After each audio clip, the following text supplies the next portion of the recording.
Hi, എന്തൊക്കെയാണ് വിശേഷങ്ങൾ? ഇന്ന് രണ്ടാൾക്കും സുഖമല്ല. ഇന്ന് കുറേ നേരം വണ്ടിയൊക്കെ സ്റ്റാർട്ട് ചെയ്തിട്ട് 7:30 വരെ നിന്നു. ശരിക്കും 7:15 ലാസ്റ്റ് ആണ് ഒരു ഏറ്റവും അധികം വൈകി വന്ന ദിവസങ്ങൾ. 7:30 ആയിട്ടും വരാത്തതുകൊണ്ട് വണ്ടി പാർക്കാക്കി, ഉറപ്പിച്ചിട്ടുണ്ടാവില്ല. ഇന്നലെ തന്നെ ചെക്കനൊക്കെ നല്ല കുറേ കാര്യങ്ങളൊക്കെ ഉണ്ട് വണ്ടി കയറിയപ്പോൾ.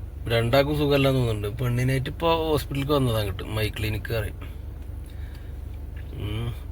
പിന്നെ അങ്ങോട്ട് ഉറങ്ങിയിട്ടേ, ഏതായാലും ഇല്ലല്ലോ, മദർസിലെല്ലാം വെച്ചിട്ടേ ഒന്നും ഉണ്ടാക്കിയില്ല, ചോറൊന്നും ഉണ്ടാക്കിയില്ല. അങ്ങോട്ട് ഉറങ്ങിയിട്ട് ഒരു 10 മണിക്ക് കടന്നിട്ട് ഒരു 12 മണിയായപ്പോൾ ഒരു ഓർഡർ ഉണ്ടായിരുന്നു.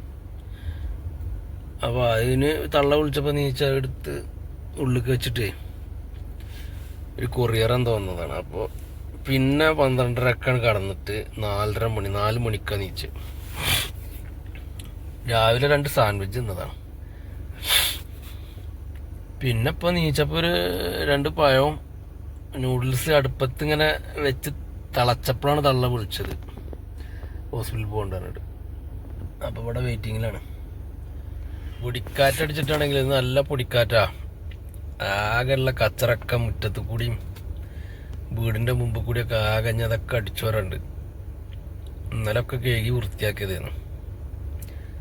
ഇപ്പോഴും ആ ഒരു പൊടി മൂടി ഇങ്ങനെ അന്തരീക്ഷം ഒരു പൊടി മൂടി കണ്ടാണ് ഇപ്പോഴും.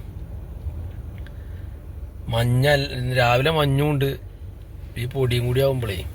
ഇപ്പോൾ ആദ്യമൊക്കെ മക്കത്തേക്ക് വന്ന വീട്ടിൽ പണിയെടുത്ത് വാങ്ങിന്ന് ഖത്തറിലൊക്കെ. എങ്ങനെയാലും ഒന്ന് ഉറങ്ങിയാൽ മതി, ഉറങ്ങാൻ സമയം കിട്ടിയാൽ മതി എന്ന്. ഇവിടെ ഉറങ്ങിയിട്ടപ്പോൾ കുടുങ്ങി. എങ്ങനെയാലും ഒരു പണി, എന്തെങ്കിലുമൊക്കെ ഒരു പണി കിട്ടുകയാണെങ്കിൽ അങ്ങനെ സമയം പോലും എന്നപ്പോൾ കരുതുന്നു. പണി പറ്റല്ല എന്നാലും പിടുത്തം വിടും. പിന്നെ വൈകുന്നേരം ഒരു 2-3 കിലോമീറ്റർ കൊണ്ട് ഓടും. വലിയൊരു പാർക്കുണ്ട്, അതിന് 2-3 റൗണ്ടാണ് ചുറ്റും. 1 കിലോമീറ്ററാണ് റൗണ്ട്.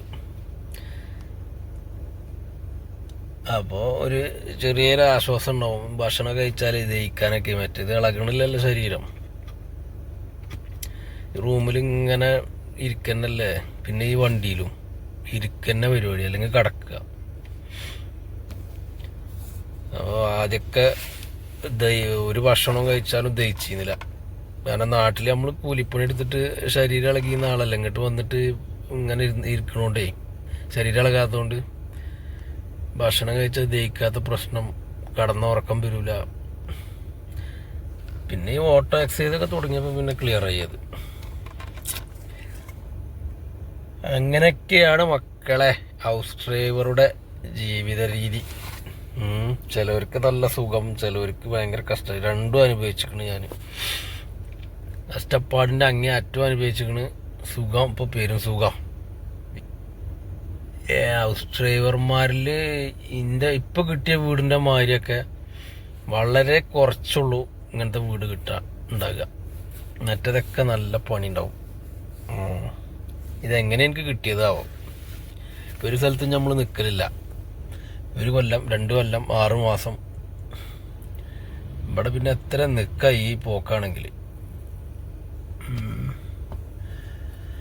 എന്തോ നമ്മൾ കുറേ എഴുതിയിട്ടോണ്ടേ കാരം ഇങ്ങനത്തെ വീട് കിട്ടിയത്.